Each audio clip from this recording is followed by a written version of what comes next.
जय हिंद, वंदे मातरम। दोस्तों, मैं प्रशांत सिंह आपके खुद के चैनल पर यूनि शिक्षा टीम पर आप सभी लोगों का स्वागत करता हूं। जैसे कि आप सभी लोगों को पता है, एसएससी जीडी का एग्जाम जो है जनवरी और फरवरी के बीच में होने वाला है। तो आप सभी लोग तैयार हैं। तो आप सभी लोग जो है एक बार जो है वीडियो को लाइक जरूर करिएगा, अगर आप सभी लोगों ने एसएससी जीडी का जो है फॉर्म भरा है। तो आज जो क्वेश्चन है, टॉप 20 क्वेश्चनों को लिया गया है, जो कि जिसमें कि जीके, हिस्ट्री, हिंदी और मैथमेटिक्स यानी पांच पांच क्वेश्चन चारों सब्जेक्ट के जो है इसमें लिए गए हैं। पिछले 5 सालों का क्वेश्चन पेपर का जो है ये सॉल्व है। आप सभी लोगों को मैं बता दूं तो आज का जो पेपर है वो एसएससी जीडी जो आपका जो आपका 26 नवंबर को जो आपका 26 नवंबर 2021 में जो पेपर हुआ था, शिफ्ट नंबर जो है आपका फर्स्ट, तो उसका जो है क्वेश्चन इसमें लिया गया है। उसके यहाँ से क्वेश्चनों को उठाया गया है, उसी का पेपर को यहाँ पे जो है 20 क्वेश्चन जो है इंपॉर्टेंट क्वेश्चनों को लिया गया है। आपको मैं बता दूं तो उस ये पेपर देखने और ये टेलीग्राम लिंक है, आप सभी लोग जाके ज्वाइन कर सकते हैं। अगर आपको इसका पीडीएफ और जो है इसका जो है आपको जो है पीडीएफ क्वेश्चन विद आंसर अगर चाहिए तो आप सभी लोग ये सेक्शन लाया क्यों लाया गया है, क्योंकि साथियों इससे आपको ये पता चलेगा कि जो है किस प्रकार का जो है क्वेश्चन आपके एग्जाम में आने वाले हैं। तो चलिए साथियों, हम लोग स्टार्ट करते हैं अपने पहले वीडियो को। और हमारा पहला क्वेश्चन आपके सामने जो है जीके से। देखिए, जीके से हमारा जो है क्वेश्चन जो है, जो आपको मैं बता रहा हूँ, 26 नवंबर 2021 को जो क्वेश्चन आया था शिफ्ट फर्स्ट में, उसको जो है लिया गया है। तो जीके का जो क्वेश्चन आया था मैं आपको दिखा दूं कि क्या क्वेश्चन आया था। क्वेश्चन आया था कि द्रोणाचार्य पुरस्कार से संबंधित है। जो द्रोणाचार्य पुरस्कार है साथियों, वो संबंधित है किससे? प्रसिद्ध कारीगर से, खेल कूद में उत्कृष्ट प्रशिक्षक से, या असाधारण योद्धा जो है योद्धा से, या प्रख्यात डॉक्टर और सर्जन से। तो साथियों ये जो संबंधित है वो है आपका खेल कूद में उत्कृष्ट प्रशिक्षण, यानी बी ऑप्शन इसका क्या था? बिल्कुल ही सही उत्तर आपका था। बी ऑप्शन क्या था? बिल्कुल सही उत्तर आपका था। चलिए नेक्स्ट क्वेश्चन पे चलते हैं। नेक्स्ट क्वेश्चन यानी दूसरा नंबर क्वेश्चन आपसे क्या पूछा गया था कि भारत के संविधान का अनुच्छेद 72 से संबंधित है। जो भारत का जो है संविधान था, वो जो अनुच्छेद 72 है वो किससे संबंधित है आपसे पूछा जा रहा है। भारत सरकार के कामकाज का संचालक, संसद की सदस्यता के लिए योग्यता, संसद का संविधान, क्षमादान देने की जो है राष्ट्रपति शक्ति। तो इसका जो सही उत्तर है आपका वो है राष्ट्रपति का क्षमा दान देने का जो शक्ति होता है वो आपका अनुच्छेद 72 में आता है। किसमें आता है? अनुच्छेद 72 यानी आर्टिकल 72 में आता है। ठीक है। थर्ड नंबर क्वेश्चन आपसे पूछा गया था कि भारत के संविधान में पहला संशोधन किस वर्ष किया गया था। विकल्प आपके सामने यहाँ दिया गया है, 1954, 1950, 1959 या 1951 में।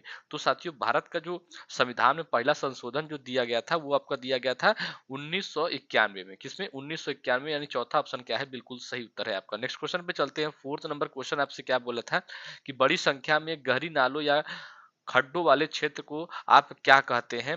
तो बेडलैंड स्थलाकृति कहते हैं, या शुष्क स्थलाकृति कहते हैं, या हुमस क्षेत्र कहते हैं, या प्रायद्वीपीय क्षेत्र कहते हैं। तो यहाँ पे जो है बेडलैंड स्थलाकृति कहते हैं, यानी ए ऑप्शन क्या है आपका? बिल्कुल सही उत्तर है आपका। यानी ए ऑप्शन क्या है? बिल्कुल सही उत्तर है। पांचवा क्वेश्चन आपसे पूछा गया था, निम्नलिखित में से किस रसायन को जो है सिरका के नाम से जाना जाता है? ओक्सेनिक अम्ल, चींटी का तेजाब, या एसिटिक अम्ल, या टार्टरिक एसिड। साथियों आपको मैं बता दूं तो एसिटिक एसिड जो है अम्ल होता है उसको जो है हम लोग दिया गया था, यानी थर्ड ऑप्शन क्या है? बिल्कुल सही उत्तर, यानी सी ऑप्शन क्या है? बिल्कुल। अब आपके सामने आपको दिख गया होगा कि हिस्ट्री के क्वेश्चन जो है 5 क्वेश्चन आपके सामने अब आएंगे। हिस्ट्री के 5 क्वेश्चन देखिए।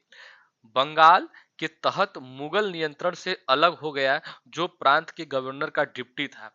तो साथियों कौन था वो? शाइस्ता खान, कासिम खान, या फारूक सियार, या मुर्शिद कुली खान। ये आपसे पूछा गया कि बंगाल के तहत मुगल नियंत्रण से अलग हो गया जो प्रांत का गवर्नर डिप्टी था, कौन था? आपसे ये पूछा जा रहा है। तो साथियों था मुर्शिद कुली खान, यानी जो है डी ऑप्शन क्या है? बिल्कुल सही उत्तर है आपका। नेक्स्ट क्वेश्चन पे चलते हैं। सेकंड नंबर क्वेश्चन देखिए क्या है कि निम्नलिखित में से कौन सा 16 महान जदों के महान जनपदों में जो है एक नहीं है, आपसे पूछा जा रहा है। तो अंग, कुरु, कौशल और कामरूप। साथियों मैं आपसे सबसे पहले क्वेश्चन करूंगा कि 16 जो है महाजन पद जो है, 16 महाजन पद जो है कौन कौन से हैं? आप सभी लोग जो है एक बार कमेंट करके एक लाइन से लिख के मुझे जरूर बताएंगे साथियों। जितने बच्चे भी एसएससी जीडी के एग्जाम दे रहे हैं सभी बच्चों को जो है। तो इसका जो सही उत्तर है वो कामरूप है, यानी कामरूप नहीं है, यानी फोर्थ ऑप्शन क्या है? बिल्कुल सही उत्तर है आपका। थर्ड नंबर क्वेश्चन आपसे हिस्ट्री में क्या पूछा गया था कि निम्नलिखित में से किसने कोहिनूर हीरा और शाहजहां का रत्न जड़ित मयूर सिंहासन छीन लिया था साथियों। तो नादिर शाह ने, शाह आलम द्वितीय ने, या मोहम्मद शाह ने, या रणजीत सिंह ने। तो साथियों कौन छीना था? तो वो नादिर शाह ने छीना था, यानी ए ऑप्शन क्या है, बिल्कुल सही उत्तर है आपका। हिस्ट्री का चौथा नंबर क्वेश्चन आपसे पूछा गया था कि सम्राट अकबर ने बुलंद दरवाजा किस वर्ष बनवाया था। तो आपसे पूछा जा रहा है कि जो सम्राट अकबर थे वो बुलंद दरवाजा जो है किस वर्ष बनवाया गया था, 502 में, 526 में, अरे सॉरी 1502 में, या 1526 में, या 1534 में, या 1601 में साथियों। तो इसका जो सही उत्तर आपका है वो है 1601 में, यानी डी ऑप्शन क्या है, बिल्कुल सही उत्तर है आपका। हिस्ट्री का लास्ट क्वेश्चन आपसे पूछा गया था कि चोरी चोरा घटना आधुनिक राज में हुई थी। चोरी चोरा जो घटना हुआ था वो आधुनिक राज में हुई थी, उत्तर प्रदेश में हुई थी, दिल्ली में, केरल में, कि मध्य प्रदेश में साथियों, बताइए। तो ये हुआ था आपका उत्तर प्रदेश में। कहाँ हुआ था? उत्तर प्रदेश, यानी ये ऑप्शन क्या है, बिल्कुल सही है। अब आपके सामने जो हिंदी के 5 क्वेश्चन आएंगे, और हिंदी के 5 क्वेश्चनों को जो है हम लोग बहुत ही अच्छे तरीके से करेंगे और बहुत ही ध्यान से करेंगे, ताकि हम लोग का जो कंसेप्ट है वो जीके, हिस्ट्री, जो है हिंदी और जो है मैथमेटिक्स का क्या हो जाए, क्लियर हो जाए कि कैसे क्वेश्चन जो है आते हैं एग्जाम में। ठीक है, चलिए हम लोग स्टार्ट करते हैं अपना हिंदी के क्वेश्चन को। हमारा हिंदी का पहला क्वेश्चन आपके सामने देखिए आ चुका है कि दिए गए शब्द का सबसे उपयुक्त विलोम शब्द चुनिए। विचित्र, जो वर्ड विचित्र दिया गया है इसका आपको विलोम शब्द बताना है। विचित्र का मतलब क्या होता है? अजीब होता है, कि परिचित होता है, कि अजीब, कि अद्वितीय। अजीब, अजीब 2 बार दे चुका है इसमें ऑप्शन में। विचित्र का विलोम शब्द आपको बताना है। क्या बताना है? जो है कि जो है विलोम शब्द होगा वो परिचित होगा। क्या होगा? परिचित, यानी बी ऑप्शन क्या है, बिल्कुल सही उत्तर है आपका। Next question, second number question पे चलते हैं। सेकंड नंबर क्वेश्चन पूछा कि उस विकल्प का चयन करें जिसका उपयोग दिए गए शब्दों के समूह के लिए एक शब्द विकल्प के रूप में किया जा सकता है। यानी हाथी द्वारा निकली गई ध्वनि। अब इतना बड़ा वर्ड को दिया गया है कि हाथी द्वारा निकली गई ध्वनि को हमें बस एक वर्ड में बताना है कि हम उसे क्या बोल सकते हैं। मिमियाहट बोल सकते हैं, कुत्ते की भौंक बोल सकते हैं, या तुरही या क्रोक बोल सकते हैं। तो साथियों इसको हम लोग क्या बोल सकते हैं? तुरही बोल सकते हैं। क्या बोल सकते हैं? तुरही। एक वर्ड में क्या बोल सकते हैं? तुरही, यानी सी ऑप्शन क्या है, बिल्कुल सही उत्तर है आपका। थर्ड नंबर क्वेश्चन को देखते हैं कि रिक्त स्थान को भरने के लिए सबसे उपयुक्त विकल्प का चयन कीजिए। साथियों ये जो आपको दिया गया है इसमें जो है ये हालांकि घर मेरे पिता का था, हालांकि घर मेरे पिता का था, ये जो है यहाँ पे क्वेश्चन मार्क है, यानी फिलिंग द ब्लैंक्स है। बरगद का पेड़ मेरा था, हालांकि घर मेरे पिता का था, लेकिन बरगद का पेड़ जो है मेरा था। यानी यहाँ पे क्या भरा जाएगा? शहीद, शानदार, ऊंचा, या जल भराव। तो साथियों यहाँ पे जो भरा जाएगा वो क्या भरा जाएगा? शानदार। क्या भरा जाएगा? शानदार। कहने का मतलब ये, हालांकि घर मेरे पिता का था, पिता का था, शानदार बरगद का पेड़ मेरा था। जो शानदार बरगद का पेड़ था वो किसका था? उनका। यानी बी ऑप्शन क्या है, बिल्कुल सही उत्तर है आपका। नेक्स्ट क्वेश्चन पे चलते हैं। फोर्थ नंबर क्वेश्चन, हिंदी के फोर्थ नंबर क्वेश्चन पे कि जज को युवक को रिहा करना पड़ा क्योंकि उसके खिलाफ कोई नहीं था। उसके खिलाफ कोई क्या नहीं था? कारण, प्रमाण, आस्था, या क्षमा। तो उसके प्रति क्या नहीं होगा साथियों? प्रमाण नहीं होगा, प्रमाण नहीं होगा, इसलिए उसको छोड़ना पड़ गया। यानी दो ऑप्शन क्या है, बी ऑप्शन क्या है, बिल्कुल सही उत्तर है। अब हिंदी का लास्ट क्वेश्चन आपके सामने आ चुका है, 5वां नंबर क्वेश्चन, कि निम्नलिखित वाक्य को 4 खंडों में विभाजित किया गया है। उन खंडों की पहचान करने जिनमें व्याकरण संबंधी त्रुटि नहीं है। जब हम चिड़ियाघर पहुंचे तो वहां के रखवाले द्वारा शेरों को खाना खिलाया जा रहा था। बताइए साथियों, आपसे पूछा जा रहा है कि इन 4 खंडों को जो है विभाजित किया गया है, जिसमें कि उन खंडों की पहचान करें जिनके जो है व्याकरण संबंधी त्रुटि नहीं है। जब हम चिड़ियाघर पहुंचे, चिड़ियाघर जब हम पहुंचे तो वहां के रखवाले द्वारा, यानी ये देखिए लाइन अलग, वहां के रखवाले द्वारा, यहाँ से यहाँ लाइन तक, शेरों को खाना खिलाया जा रहा था, ये लाइन अलग है।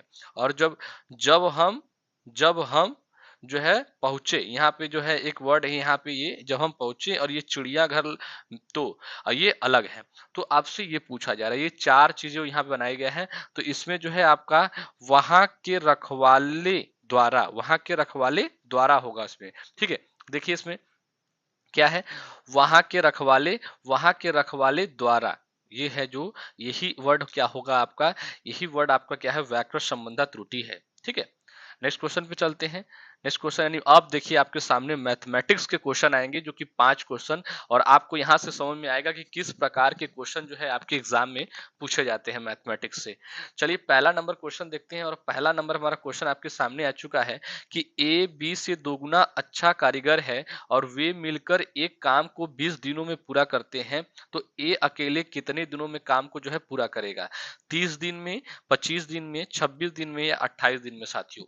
तो इसको सबसे पहले समझना पड़ेगा कि ए बी से कितना दोगुना अच्छा कारीगर है, यानी हमारा जो, अगर हम मानते हैं कि ए जो है बी से क्या है, दोगुना है, यानी ए है अगर 2 है तो ये क्या हो जाएगा, हम एक को सेम मान लेते हैं क, ठीक है, और दूसरा यानी बी हमारा क्या है, वो एक काम करता है वो भी सेम पे, और कितने दिन में टोटल करते हैं, सब 1/20 डे में टोटल करते हैं। ठीक है, जो है 1/20 दिन में टोटल करते हैं। तो ये कैसे होगा, तो इस प्रकार से हम लोग क को जो है एक मान लेंगे साइलेंट, यानी एक कांस्टेंट वैल्यू है, तो 2+1 इक्वल टू क्या हो जाएगा, 1/1/20 हो जाएगा। ठीक है, अब यहाँ से देखिए क्या करना है, यहाँ से देखिए क्या करना है कि 3/क आएगा हमारा, क्या आएगा, 3/क, क को हम लोग कांस्टेंट मान के चल रहे हैं, और ये क्या है, 1/20 है। यहाँ से क्रॉस मल्टीप्लिकेशन करेंगे तो क हमारा आ जाएगा, क्या आ जाएगा, क हमारा यानी क्या है, एक हमारा कांस्टेंट, यानी क की वैल्यू जो है वो कितनी होगी, 60 होगी। लेकिन ये दोनों की है, किसकी है, ये दोनों की बताई जा रही है। लेकिन हमें क्या चाहिए, हमें सिर्फ और सिर्फ चाहिए कि ए अकेले कितने दिनों में काम कर रहा है, जो हमारा ए है वो अकेले कितने दिनों में काम कर रहा है। तो इसके लिए हम लोग क्या करेंगे, के अपॉन में 2, यानी 2 व्यक्ति हैं, टोटल इतना है, ये 2 व्यक्ति हमारे हैं, यानी ए भी दोनों लोग हैं, तो दोनों मिला के कितना करेंगे, तो इससे क्या हो जाएगा हमारा, जो हो जाएगा वो हो जाएगा 60/2, क्या हो जाएगा 60/2, जब हम इसको काटेंगे तो कितना आएगा, 30, यानी 30 दिन में जो है, 30 दिन अकेले काम करेगा कौन, आपका ए करेगा। ठीक है, 30 दिन अकेले काम कौन करेगा, ए करेगा आपका, यानी ए ऑप्शन क्या है, बिल्कुल सही उत्तर है आपका। ठीक है, नेक्स्ट क्वेश्चन पे चलते हैं। दूसरा नंबर क्वेश्चन देखिए क्या आपके सामने बोला है कि, दूसरा नंबर ये क्वेश्चन दिया है, इसको बोला है कि इसका मान क्या होगा, तो इसका मान क्या होगा, ब्रैकेट को कैसे सॉल्व करते हैं आप सभी लोग देखिए। ब्रैकेट में क्वेश्चन को दिया गया है 4/2 + 3 × 6 और -7। ठीक, तो सबसे पहले हम लोग बड़मास नियम को पढ़े होंगे, ये हमें पता होना चाहिए, BODMAS। ठीक है, ये पता होना चाहिए, इसी के रूल से जो है हम क्वेश्चन को सॉल्व करेंगे। पहले क्या करेंगे, डिवाइड करेंगे, तो डिवाइड करने के लिए ये 2 हो जाएगा, ये प्लस में 3 और फिर उसके बाद हम लोग क्या करते हैं, मल्टीप्लाई करते हैं, तो 6 3 जा कितना होता है, 18 होता है, फिर -7। ठीक, फिर दोनों को ऐड कर देंगे, तो ये इसको जब ऐड करेंगे तो क्या हो जाएगा, 20 -7। अब इसको जब हम माइनस करेंगे तो कितना आएगा, 13। तो यहाँ पे 13 किस ऑप्शन में है, ए ऑप्शन में है, यानी ए ऑप्शन हमारा क्या है, बिल्कुल सही उत्तर है हमारा। ठीक है, समझ में आ गया। नेक्स्ट क्वेश्चन पे चलते हैं। थर्ड नंबर क्वेश्चन देखिए हमारा क्या पूछा है आपसे। थर्ड नंबर क्वेश्चन बोला कि एक आयत की परिधि और चौड़ाई के बीच का अनुपात 3:1 है, यदि आयत का क्षेत्रफल 310 वर्ग सेमी है तो आयत की लंबाई लगभग कितनी होगी, आपसे ये पूछा जा रहा है। तो परिमाप परिमाप और जो है आपका चौड़ाई के बीच की जो अनुपात है वो कितना है, 3:1 है, यानी परिमाप और जो आपका चौड़ाई है उसके बीच का क्या है, 3:1 है। 3:1 क्या है, आपका एक अनुपात है। ठीक है, उसके बाद पूछा है आयत का क्षेत्रफल 310 वर्ग सेमी है, तो आयत की लंबाई कितनी होगी, आपसे ये पूछा है। तो सबसे पहले आपको पता होना चाहिए कि आयत का जो परिमाप होता है, आयत का जो परिमाप होता है वो क्या होता है, या आयत का जो परिमाप होता है वो क्या होता है, वो होता है 2 × L+B, यानी मतलब क्या है इसका, कि दो जो है, दो मल्टीप्लाई होता है, ब्रैकेट में क्या होते हैं, लंबाई प्लस चौड़ाई होते हैं। उसके बाद एक होता है आयत का क्षेत्रफल, आयत का क्षेत्रफल क्या होता है, आयत का क्षेत्रफल, आयत का क्षेत्रफल का क्या फार्मूला होता है, उसका होता है L × B, यानी लंबाई इंटू चौड़ाई होता है। ठीक है, अब हम लोग क्वेश्चन को यहां से सॉल्व करते हैं। क्वेश्चन को देखिए कैसे सॉल्व करते हैं।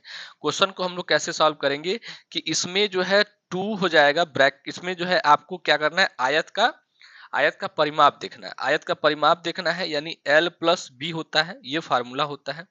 और रेशियो में लेके चलना है, इसलिए ए हमारा ए रेशियो है, ए का पूरा वैल्यू इतना होगा और बी जो है ये है। और रेशियो में कितना चल रहा है, 3:1 चल रहा है। ठीक, यहां तक समझ में आ गया कि 3:1 चल रहा है। अब देखिए ये 2l हो जाएगा, मल्टीप्लाई करेंगे अगर, और ये 2b हो जाएगा, और ये b हमारा उधर चला जाएगा, तो क्या हो जाएगा, 3b टोटल हो जाएगा, क्योंकि 1 है, 1 से मल्टीप्लाई करते हैं तो 1 ही आता है। तो यहाँ से b की वैल्यू आपकी क्या आ जाएगी, यहाँ से b की वैल्यू आपकी क्या आ जाएगी, क्योंकि 3b और 2b माइनस होंगे तो क्या आ जाएंगे, 2l आ जाएगा। यहाँ से जो है b की वैल्यू क्या आ गई, 2l आ गई। अब मैंने आपको बताया था कि आयत का क्षेत्रफल क्या होता है, क्या होता है आयत का क्षेत्रफल, क्या होता है कि L इंटू बी होता है। क्या होता है, L इंटू बी। आयत का क्षेत्रफल ये दिया है 310, 310 दिया है, और L हमारा क्या है आपका, L हमारा क्या है, L है, और B हमारा क्या निकला है, 2L निकला है। तो यहां से ये क्या हो जाएगा, 2L स्क्वायर हो जाएगा, और ये 310 हो जाएगा। 2 से इसको हम लोग काटेंगे तो 155 के आसपास आएगा। ठीक, यानी सही 155 आएगा। और एल स्क्वायर की वैल्यू जब 155 है, इसका स्क्रीनशॉट ले सकते हैं आप लोग, समझ लो, समझना हो तो इसको स्क्रीनशॉट लीजिए, क्योंकि इसको हटाएंगे फिर से हम। तो इसके बाद देखिए क्या होता है, तो एल स्क्वायर की वैल्यू क्या आई है, 155 आई है। तो हमें एल की वैल्यू चाहिए तो कैसे होगा। अब देखिए कि इसके निकटे किसका स्क्वायर होता है, 144 होता है, वो किसका स्क्वायर होता है, 12 का। तो 12 तो आएगा ही, और इसके बाद ये पॉइंट में लगभग लगेगा, जो है आपका पॉइंट लगभग कितना आ रहा है, 12 के आसपास। देखिए एक यही पॉइंट है, यानी यही ऑप्शन क्या हो जाएगा, बिल्कुल सही हो जाएगा, यानी सी ऑप्शन क्या है, बिल्कुल सही उत्तर है आपका। ठीक है, समझ में आ गया, तो बहुत अच्छा। चलिए नेक्स्ट क्वेश्चन पे चलते हैं। 4th नंबर क्वेश्चन देखिए हमारा क्या पूछा है कि 26 संख्याओं का औसत 54.5 है, पहली 15 संख्याओं का औसत 58.6 है, और अंतिम 12 संख्याओं का औसत 52 है। यदि 15वीं संख्या को जो हटा दिया जाए तो संख्या का औसत क्या होगा। मैं आपको इसका आंसर बताऊंगा, बाकी इस क्वेश्चन को सॉल्व जो है आप सभी लोग करेंगे, और जो है आप क्वेश्चन को सॉल्व करेंगे और मुझे दिखाएंगे कि हाँ सर ऐसे क्वेश्चन को सॉल्व किया गया है, तो ये आंसर आया है। आंसर आपके सामने है, ये 4 ऑप्शन दिए गए हैं, इन चारों ऑप्शन में से कौन सा आंसर होगा और जो है कैसे सॉल्व होगा, आप सभी लोग जो है कमेंट करके जरूर बताएंगे, क्योंकि ये क्वेश्चन जो है आपका वो एसएससी जीडी 26 नवंबर 2021 के शिफ्ट नंबर फर्स्ट में क्वेश्चन आए हुए क्वेश्चन है। तो आप सभी लोगों को ये क्वेश्चन जो है सॉल्व जरूर करना पड़ेगा। चलिए हम लास्ट क्वेश्चन पे चलते हैं, और हमारा लास्ट क्वेश्चन आपके सामने आ चुका है, 5वां नंबर क्वेश्चन, कि यदि p प्लस क्यू का 5 मान है और पी क्यू 6 है, तो P cube plus P cube plus Q cube का मान क्या होगा, आपसे ये पूछा जा रहा है। ठीक है, तो इससे पहले आपको पता होना चाहिए कि जो आपने पढ़ा है क्लास 9 से, आपने पढ़ा है 8 में भी पढ़ा है, और जो है तो कि a प्लस बी का होल क्यूब का फार्मूला क्या होता है A cube plus B cube plus जो है 3ab और ब्रैकेट में a प्लस बी। ये फार्मूला आपने पढ़ा है। ठीक है, जब ये फार्मूला आपने पढ़ा है तो इसी फार्मूले पे इस क्वेश्चन को करना है।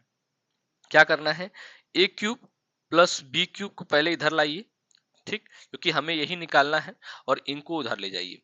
A cube plus B, A plus B का होल क्यूब प्लस जो है सॉरी माइनस जो है हो जाएगा, क्योंकि उधर जा रहे हैं, तो 3ab ए प्लस बी, ये ब्रैकेट में हो जाएंगे।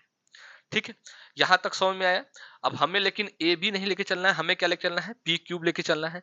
तो हम लोग इसको क्या करते हैं, पी क्यूब लिख देते हैं। जैसे कि हम लोग लिख देते हैं पी क्यूब प्लस क्यू जो है क्यूब इक्वल टू क्या हो जाएगा, जो है p प्लस क्यू का क्यूब, फिर उसके बाद क्या लिख देंगे, माइनस 3p क्यूब, उसके बाद p प्लस q लिख सकते हैं। ठीक है, अब देखिए ये हमें पता नहीं है, तो इसको हमें निकालना है, और p प्लस क्यू का वैल्यू हमारा कितना दिया है, 5, तो 5 का क्यूब कितना होता है, उसको लिखिए। फिर 3 इंटू क्या करेंगे, ए बी क्या दिया है, यानी पी क्यू क्या दिया है आपका 6 दिया है, और ए पी प्लस क्यू की वैल्यू क्या है 5, इसको यहाँ लिख देते हैं। 5 का क्यूब क्या होता है 125, क्यूब याद होना चाहिए आप सभी को, और ये होता है 6 5 जा 30, 30 में 3 मल्टीप्लाई करेंगे 19 आएगा। 90 जब हम 125 में से माइनस करेंगे तो कितना आएगा 32 35 आएगा। क्या आएगा? 35। 35 कौन से ऑप्शन में है? ए ऑप्शन में बिल्कुल सही है। और 35 एक दूसरे ऑप्शन में भी है, सी में, जो कि -5 है। जब यहाँ वैल्यू आपका जो 5 है वो अगर -5 हो जाएगा तो आपका ये आंसर आएगा, और पॉजिटिव में रहेगा तो 35 आएगा। यानी ए ऑप्शन आपका क्या है? बिल्कुल सही उत्तर है। आप सभी लोगों से निवेदन करता हूं, अगर आप सभी लोगों को ये वीडियो अच्छा लगा हो तो आप सभी बच्चे जो है एक बार वीडियो को शेयर जरूर करिएगा, और जो है वीडियो को लाइक करना बिल्कुल ना भूलिएगा, और नए हैं तो सब्सक्राइब जरूर से जरूर करिएगा साथियों।